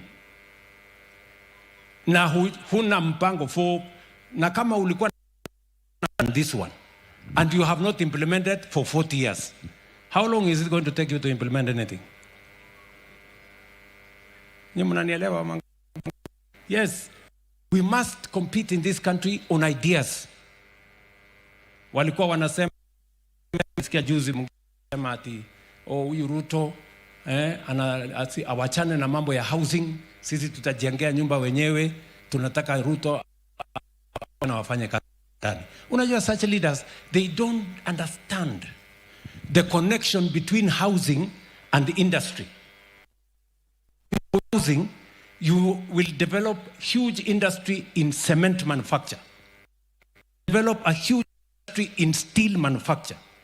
You will develop a whole construction industry that will hire millions of Kenyans to programs. Not connect. They don't know the connection between industry and housing. And that is why Kenya haijasonga mbele, because tuko na watu ambao kusema sana. Nyinyi mnanielewa? So, I want to tell you, the young people of Kenya, this is our country. We are the ones who are going to make this country go forward. And I am very confident that we are going to transform this country in our lifetime. We will support those who want to do business like yourself. Wakati tuliroll out Hustler Fund, wakasema shilingi 500 itasaidia nini mtu? 2,000 itasaidia nini mtu? 5,000 itasaidia nini mtu? Today, Hustler Fund is giving out 150,000. Today, we are lending 50 million shillings every day. 50 million shillings every day on Hustler Fund. And that money, we intend to grow it. Hapa kwa hii mkutano, without fear of addiction, hakuna mtu hapa hana account ya Hustler Fund.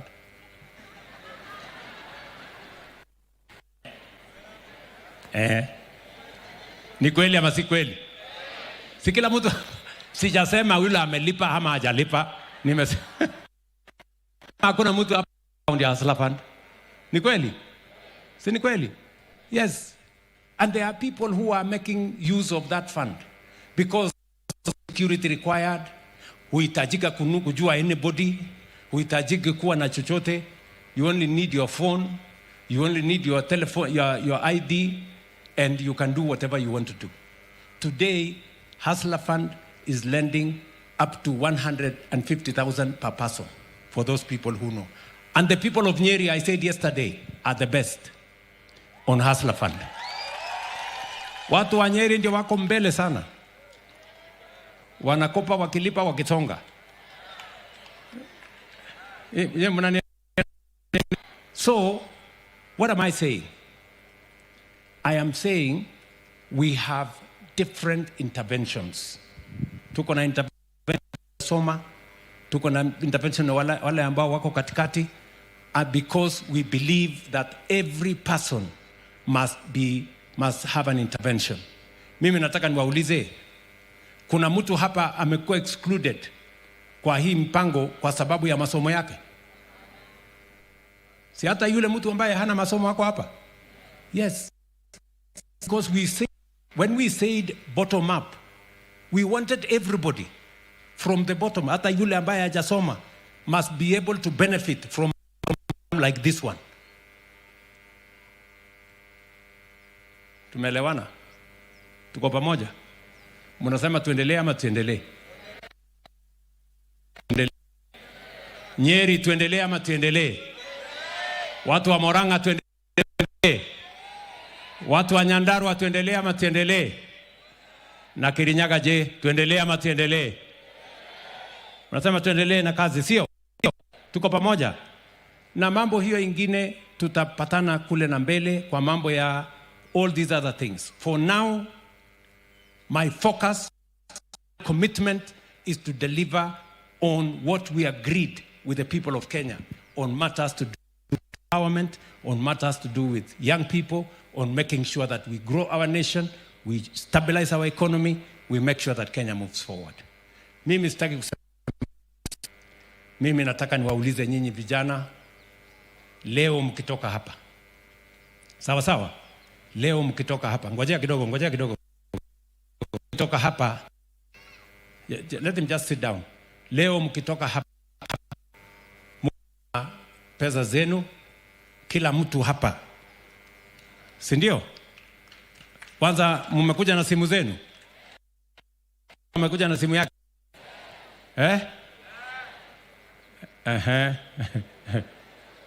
Na mko na fuliza?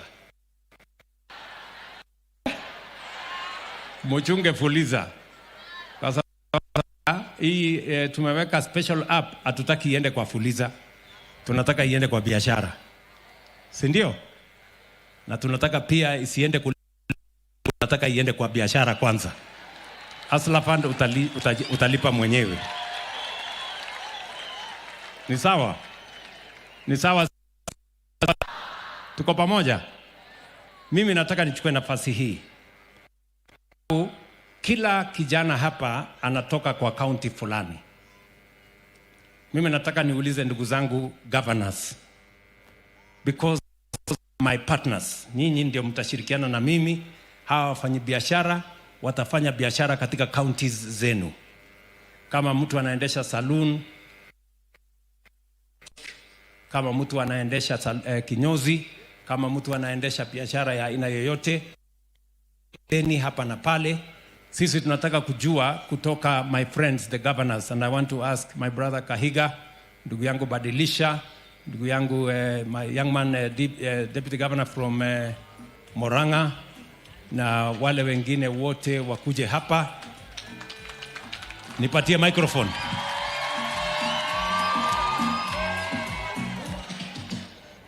Bas, wacha nisikie from Bwana Kahiga. Asante sana. 1 minute.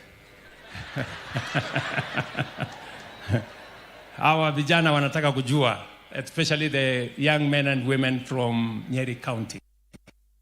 Wengi wao biashara. How is your government in the county going to support them? How do you will partner with them? They need to hear some words from you. Asante sana Mheshimiwa Rais. Wageni wote waliofika hapa, mwanzo nichukue nafasi hii kuwakaribisheni hapa Nyeri. Watu wa kutoka Nyeri, tupige nduru za kukaribisha wageni.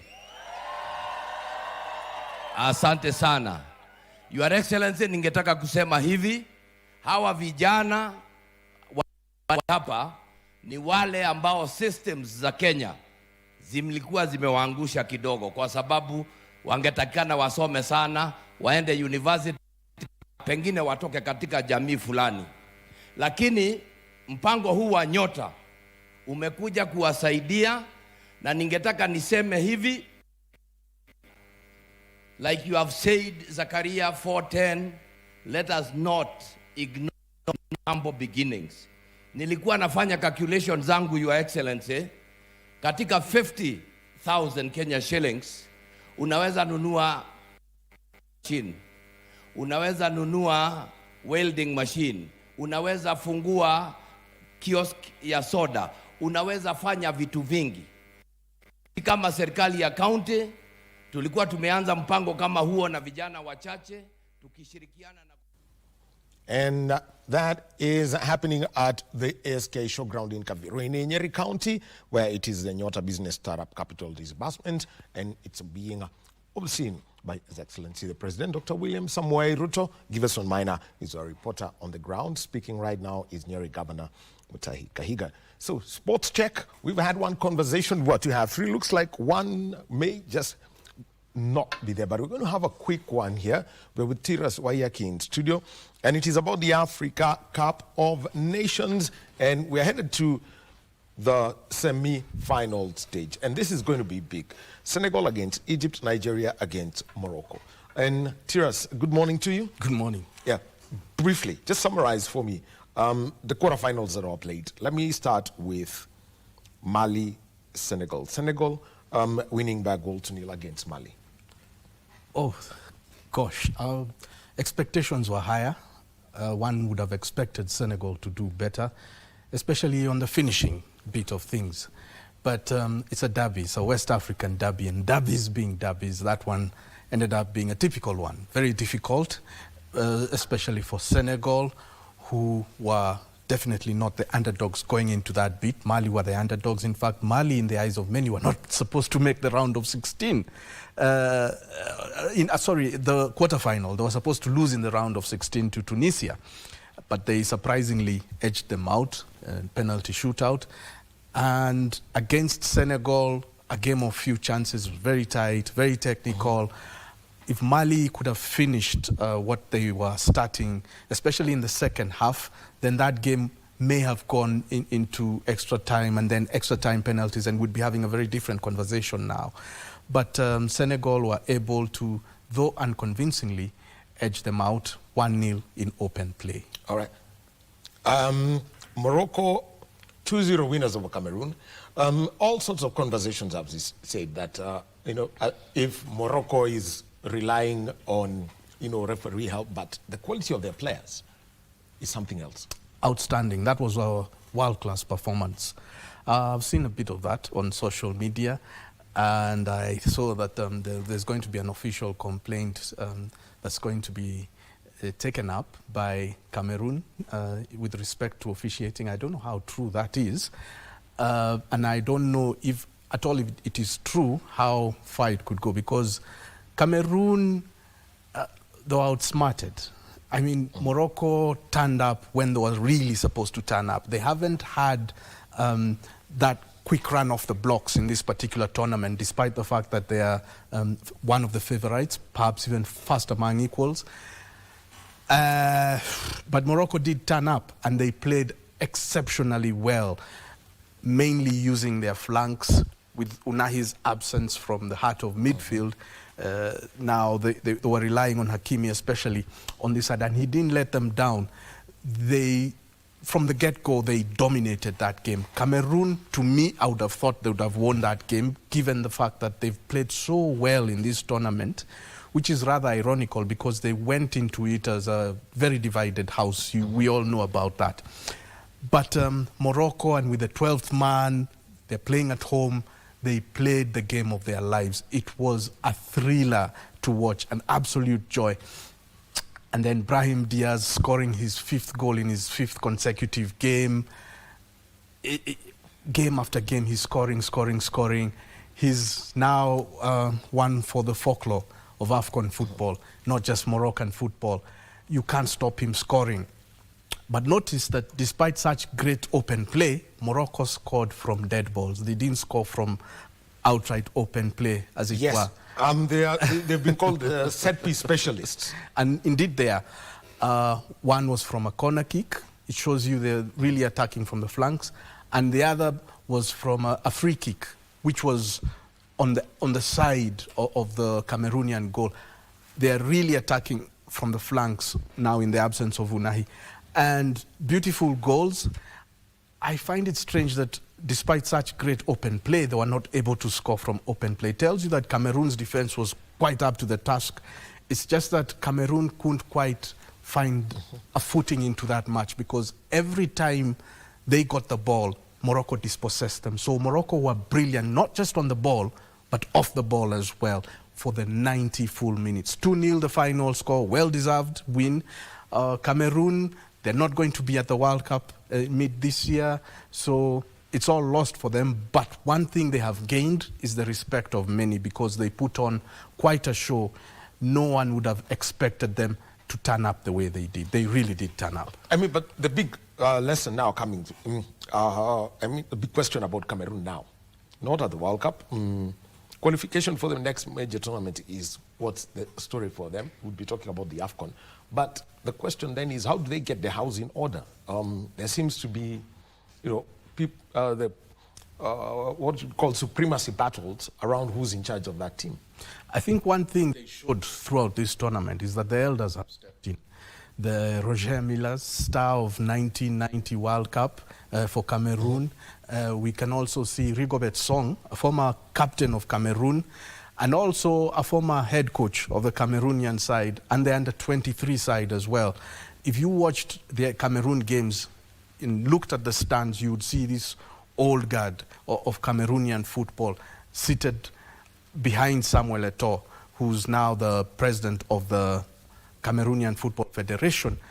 And I think those are the guys who are cooling down these fires and saying, guys, look, let's put aside these differences that are there. They'll always be there. They've always been there. And put the nation first. Let's clearly play for our country. And I think Nigeria are doing that as well, because they've had serious problems with the bonus pay.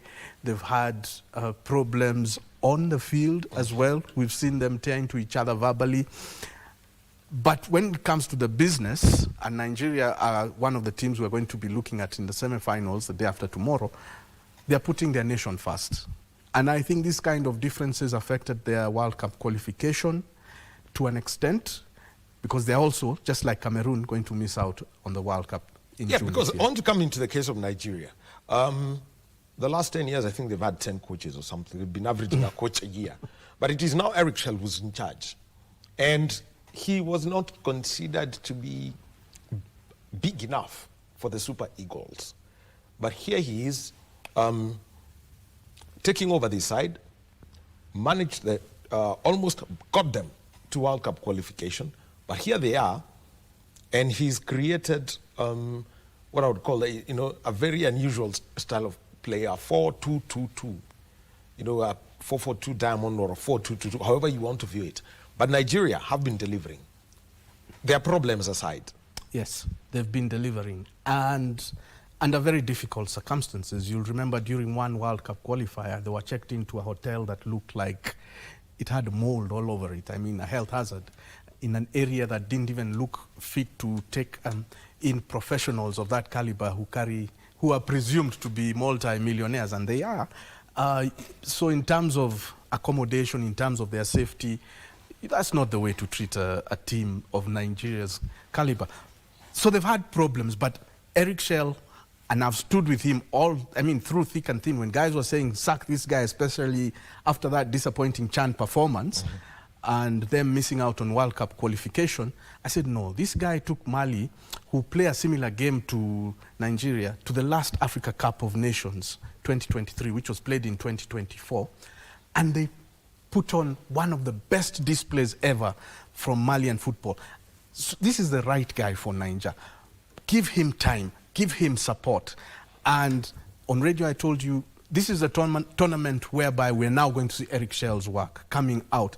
We're going to see the Niger of world-class football coming back to the fold. And that's exactly what we've seen. It hasn't been easy for him because, like you said, they've had one coach after the other, hired, fired, hired, fired, hired, fired. I think I'm the only one who's not coached Nigeria at this rate. By the way, and you're hired, in fired, and not paid. And in the process, you lose your identity as a national team. At some point, they were playing defensive counter-attacking football. That's what they took to the last AFCON.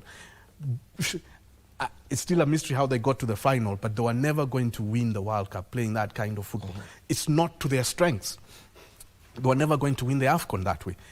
And they lost to Ivory Coast 2-1. So Eric Shell has restored the Niger of flair, express yourself, run with the ball, aerial balls, short passes on the ground, long passes on the ground. They're expressing themselves as they should and making the most of their talents. So kudos to him. He's done a good job, but I don't think they'll beat Morocco. Okay, yeah. That's something that we may consider, but let me talk about Wilfred Ndidi deciding to step up and call the fire that was about to consume Nigeria. Says, okay, guys, I'll make sure you get your bonuses, and if necessary, out of pocket. This is an old problem Nigeria have had. Goes back, the first time I ever heard of it was in the 90s at a World Cup. And it's carried on into this century. And it brought the great Nigerian side of Sande Olise, JJ Okocha, Kanu Nwankwo, to not achieve their full potential at World Cup level. So when you see it recur, then it takes a player like any other player to step in and say, even if I have to pay you guys out of pocket, kudos to him. It shows you just how much he wants to be at AFCON and to win it. But that's not his responsibility. And some of the guys who he wants to pay are richer than him. But it just shows you that this is a house that's really broken to the core. But they're putting all these differences aside and putting their dreams and that of the nation first and foremost. It's probably affected their football, because when you saw them play against Algeria, they only scored 2 goals despite all that possession. Fine, they didn't concede any. But you'd have expected, by halftime we'd be talking of a bare minimum of 3 or 4-0. And they're playing against an Algerian side, which despite being very good off the blocks in this tournament, just as they were during CHAN, they fell short in that particular game in the quarterfinal. They didn't turn up. One of the most complete sides we've seen in this AFCON, they just did not turn up at all. It was a stroll in the park at some point for Nigeria, but they only scored 2 goals. It shows you that they're mentally not fully charged. They're not quite there. There's something disturbing them. A side that has so many prolific goal scorers, even potentially, a defender for Nigeria can score. They're so good. But it just goes to show you that there's a problem and it's eating them away slow but sure, despite the good performance. And kudos to their goalkeeper. He lost his father a few weeks ago, and then now he loses his mom. And he's still stuck with the team there. It shows you they're really, really putting, losing a mother, really, really putting the nation first. And he's still there at AFCON. So they're really, really determined to do this at an individual level, at a collective level, but their federation is sadly letting them down. Well, Nigeria Football Federation, the home of drama in African football. Crazy what they're doing. Egypt, Cote d'Ivoire. Egypt have proven to be a different side under Hossam Hassan. They're delivering, and everyone's surprised because when you take a look at Marmoush and Salah, all the other players, it's what's the beauty of this side? It's a homegrown side, unless the others who've got a lot of diaspora players. These are homegrown players. Pretty much like South Africa, whom they were within the same group and managed to beat just 1-0. South Africa gifted them a penalty, and they made full use of it, and they didn't concede against South Africa. So you can see this is an extension of CHAN, and they're doing very, very well. but they were slow off the blocks. So you can criticize them for that because they didn't start on a high note in football-wise. They were grinding the results. They weren't losing. They weren't conceding that much, but they weren't playing out to their full potential. So under, obviously, Hossam Hassan, who's Egypt's greatest football legend, they've managed to qualify for the World Cup automatically, qualify for this AFCON, go on an unbeaten spree that's amazing, and they look like favorites against Senegal, if you ask me. But they've been, I mean, they only had 29% ball possession against Ivory Coast. If that game had gone on for another 10 minutes, maybe Ivory Coast would have knocked them out. And complete passes was just over 100, whereas Ivory Coast had over 400 complete passes. So they've still got work to do going into the semi-final. But I tip them to beat Senegal. Curious Rayaki, thank you very much. The semi-finals to be played on Wednesday, 7 p.m. and 10 p.m. So you've got Senegal, 8 p.m. and 11 p.m. East African time, Senegal against Egypt, and then Nigeria against Morocco. That has been Sports Check for this Monday morning. Our sign language interpreter has been Susan Thuku. Have a good day ahead.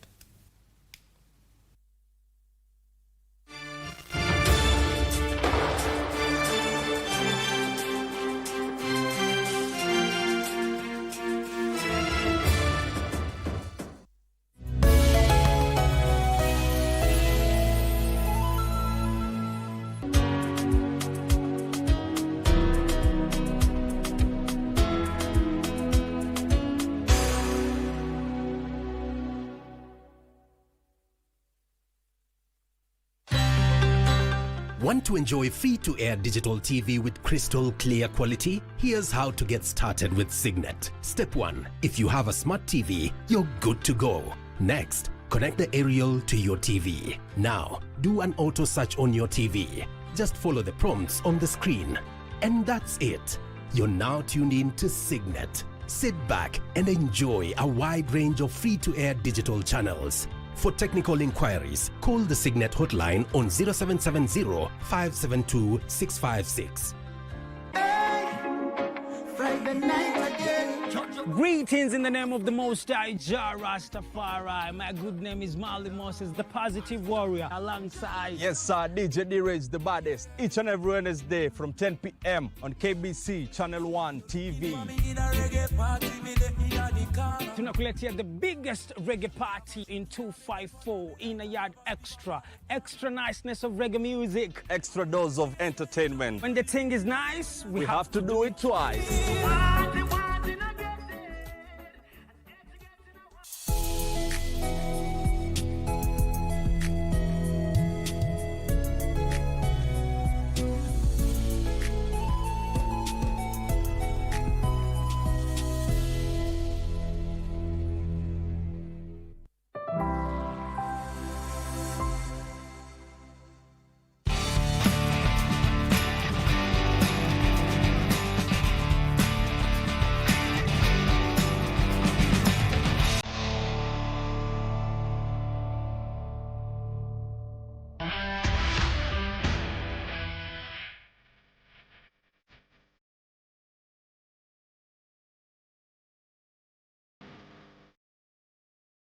The 2020 Paralympic Games in Tokyo, where Asiya Sururu became the first Kenyan female rower to compete at that level.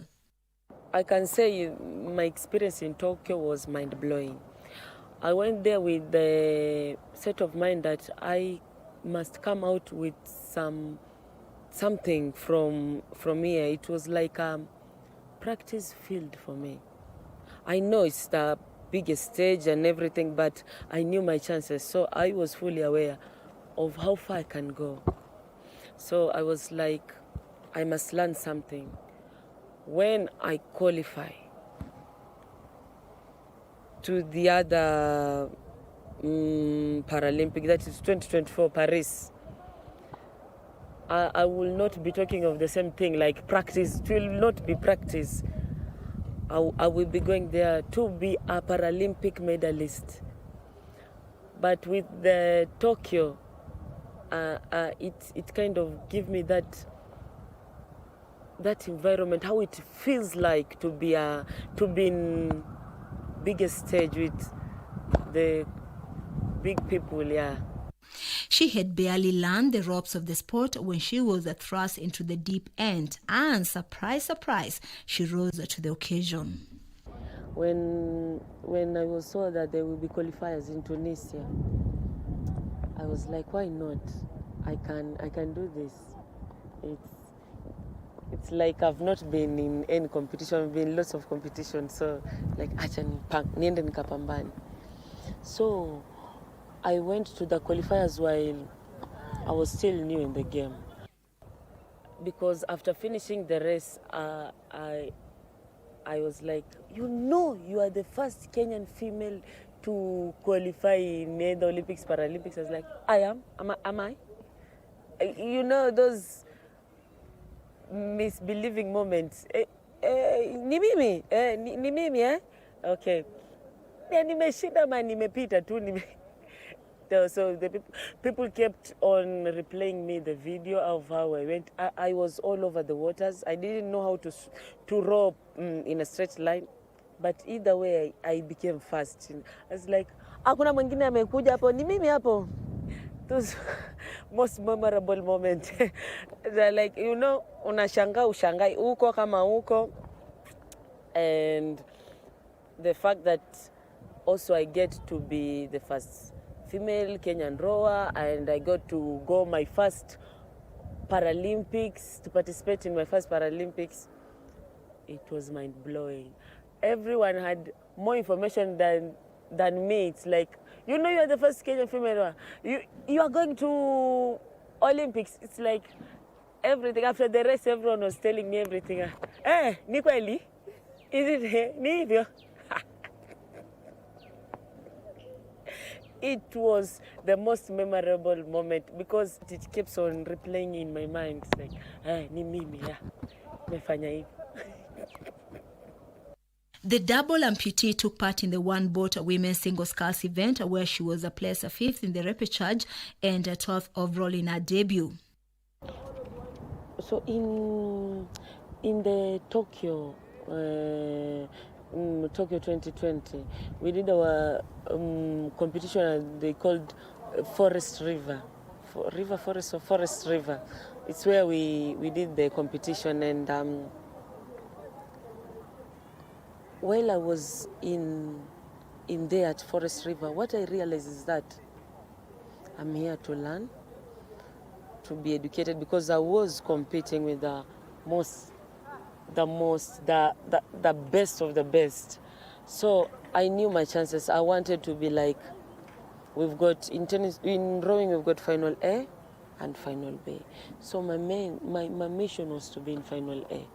Asiya Sururu is a physically challenged athlete who lost her legs in an accident. Got train accident in 1994, 2 years of age. Yeah. It was midday, lunch hours. I was supposed to go from our home to my grandmother's food kiosk. It's from where my grandmother had her hotel to our home. It was like separated with railway lines. So I just go eat. While I was going back home, that's when I got my accident. It was a double tragedy for her, as her beloved dad could not bear the agony. Her mom was very supportive during all this, but unfortunately, she was called home. Yes. My family is very supportive. My mother died after the accident, and my father died during my accident. So I'm an orphan, and my guardian, brothers, sisters, they are very supportive. Physically challenged and orphaned too would have broken many hearts and caused them to despair, but not Asiya, who found her strength through sports. So realization came when I was 18 years of age, and That's, it's during those adolescence time. I get to understand, like, yes, sasa mimi niko hivi, mwanamke nusu, so what should I do with me? First, ni kujikubali, you have to accept yourself. And then the next thing is, unaji-appreciate, una-accept, including the environment that penye uko. And the question inabakia ni, what will I do? Sasa nimeshajikubali, nini nafaa nifanye? That's it. I started sports while I was in primary school in Portrees for the physically disabled in Mombasa.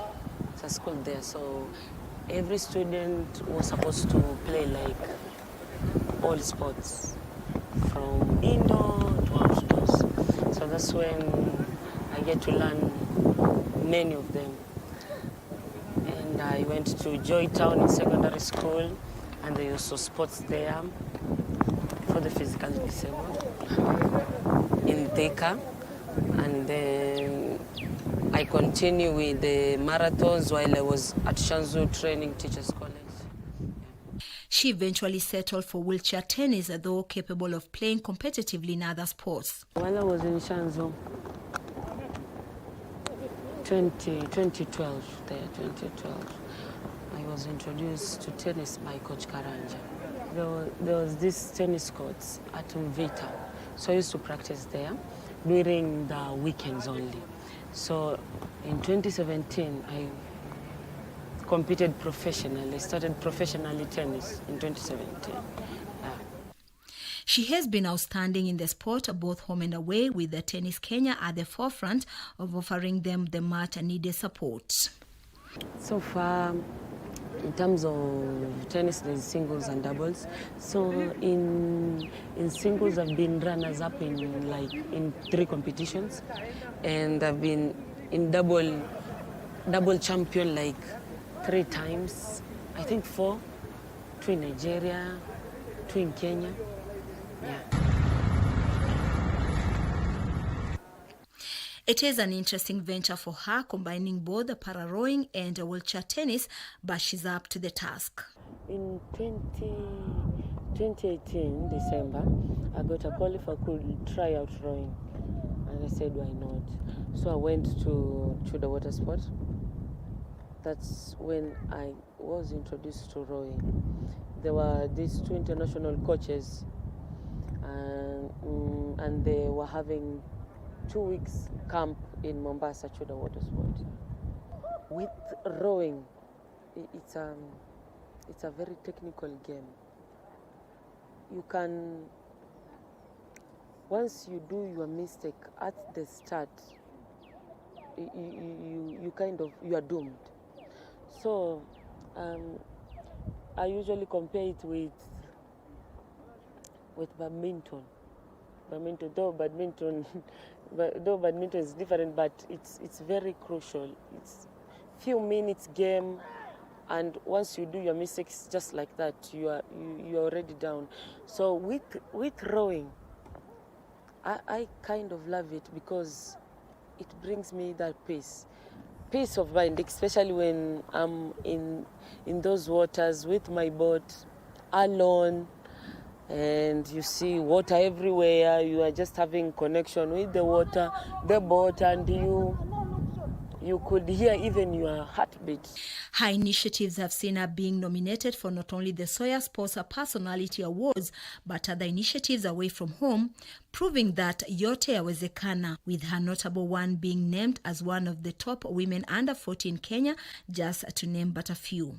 About that, it was very refreshing. It's, being among those women who are doing great work here in Kenya, it's very mind-blowing. I get to be among them.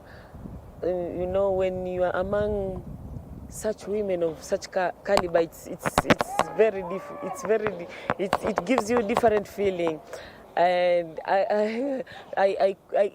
during that time, I questioned myself if I was supposed to be there. Am I the actual right person to be there? It was such an honor, to be among them. Growing from this stage to another, from a teacher to a clerk, agent in Mombasa courts, law courts, and then to brand ambassador, and then to be a member in the council at Sports Academy. Yeah, a big one. If you have the will, you have the way, as achievements are test which is applicable in everyday life. To all fellow disabled persons with disability who are out there,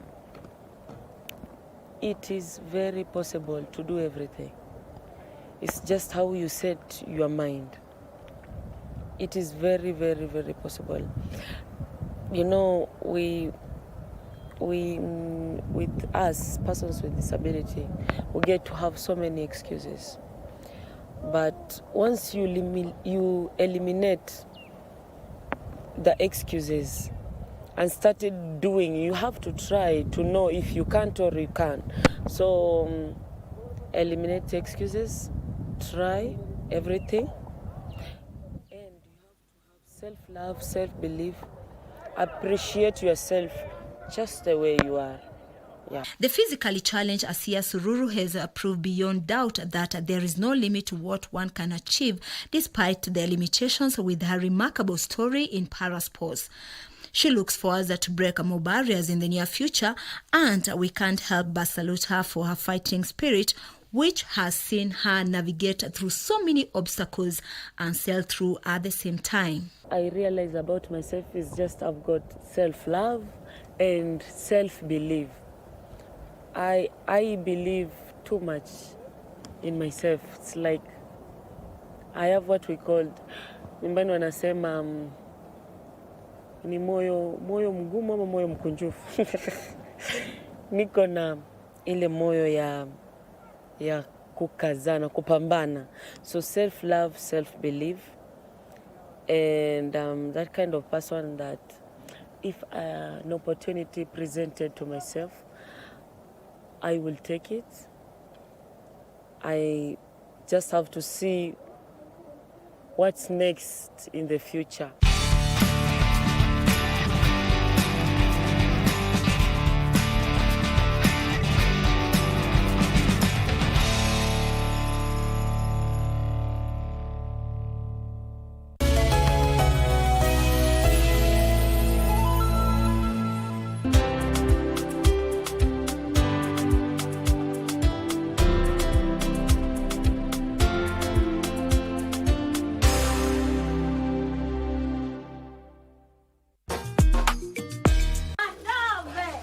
Guess who? It is our lagging day. Yani bahati. Bahati tena. Mimi naingia chooni, nimalize alafu nitoke. Hapa lazima ukanje. Sitalipa. Enda. Unaweza msaidia at least na ka loan pass. I don't work with loans. Toka uende. We don't have to do this. Marada mkae. Mbona unalipisha na hawa ni customer wetu wamekuja pale kula na lazima waende haja? Bishadi Ramos. Ushalipisha choo hapa kweli? Hapana, sasa tunasikia mamoka. Nyinyi wafanyikazi mutanitia pressure. Hizi kofia za Harpin zinasaidia sana. Ndio, na unajua hawa madaktari wa China wanazingatia sana kazi zao. Let's try taking him off, but observe him for 2 hours, and if everything's fine, we can extubate. Daktari, asante. You're welcome.